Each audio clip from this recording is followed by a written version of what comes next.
Okay, today we're talking about recovering on our own terms. So, what does that mean? That looks like, okay, I'm gonna get a sandwich for lunch today, but I'm gonna get it with no cheese and no mayonnaise and lots of vegetables. And I want chips, but I'm gonna get like carrots on the side, and then I'll get a water.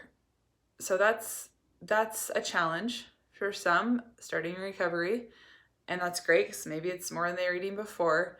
But do you see how the eating disorder was so involved in those decisions?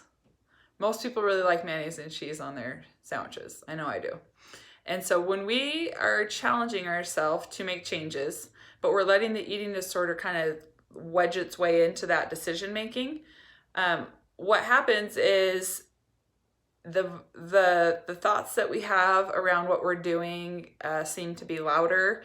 It kind of like, it's like we're eating more food, but we're on that eating disorder super highway of like, okay, I'm challenging myself, but I'm still following the eating disorder rules somewhat. And why do we do that? Because it makes us feel more comfortable. It makes us feel like we still have some control. It makes us feel like proud of ourselves because we did something outside of the usual routine, but not fully giving in to what we want. The problem with that as well is your brain isn't going to rewire. So if you, let's say you restore your weight or you start eating more food and it's more than you were before and you're putting on weight, but you still have so many rules and you still have so many restrictions, how is your brain going to learn that none of those foods are scary? How is your brain going to learn that a sandwich with a lot of cheese and mayonnaise on it are not something to fear if you're still not eating them? So people's worst fear in recovery is like, well, I'm a normal weight now and I still have all of these rules that I follow and I still have all these restrictions and things that I don't let myself eat. Well, you're not fully recovered, so all you've done is gain weight. And so when you're in recovery, I don't want to discredit like these small changes that you're making. And it kind of goes back to that video I did not too long ago on going all in. You want to make the decision and the commitment that I am going to eat unrestrictedly. And unrestrictedly means walking into that sandwich shop and ordering a sandwich just how you want it, with mayonnaise and cheese, and you want to get a soda or juice, and you want to get chips. You don't want to get carrots. That's what fully committing to eating unrestrictedly looks like. I get asked all the time, like, I've been struggling for X amount of years, like really, really long time, and I don't even understand what that concept means. I don't know what that looks like. Like logically, I understand what you're saying, but where do I even start? And you start with eating exactly what you want to eat, when you want to eat it, as much as you want to eat. Oftentimes people will like sit down to this allotted amount of food that they've given themselves that they can eat. And they think, oh, I'm eating unrestrictedly. If I want to eat something else, like later, I'll see how I feel and I'll eat that.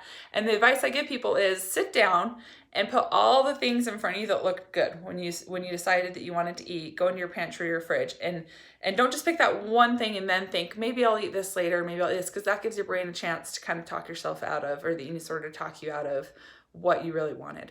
So you get that one thing and then you get all these other things that look good and you put them on the table right in front of you. And you go in the mindset of, I'll start with this, and then all of these things are also free to eat as well. So it's right there in your face, rather than that hesitation of like finishing what you ate and then thinking about like, should I go? If I don't go back into the pantry, then I won't eat. Maybe I'll wait till later. I'll wait till my snack time. Maybe I'll just, well, like 2 or 3 hours, the time that you finish eating, and then 2 or 3 hours later, like when you decide you're allowing yourself to eat again, that is going to be a really long time to talk yourself out of eating that fear food or whatever it is that you were actually craving. Most likely, almost always, you will talk yourself out of it. At least I know in my recovery, I figured out really quick that like if I went to the bakery and let's say I got this really good caramel brownie, and I was like, oh, I'll save it for, I just had lunch, but I'll save it for like my snack.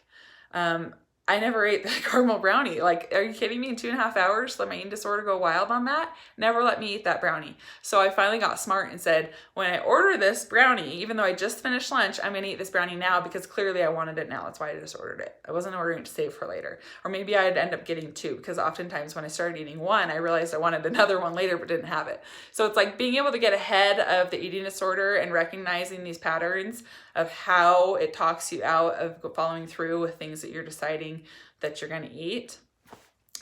Being able to combat that is half the battle. So as you're starting recovery and you don't know where to start, get a lot of food out, sit it on your countertop, tell yourself that you can eat as much of it as you want, and there's no upper limit, and you start eating. And then you do that again and again and again and again and again. And eventually, as you work on wiring your brain to think that these things are all safe, by eating them, you're proving to yourself that they are safe and that they're okay, and your anxiety will eventually subside and come down, and you really will feel like a different person. You'll be mentally free from your eating disorder. So I challenge you to work on that. Thanks.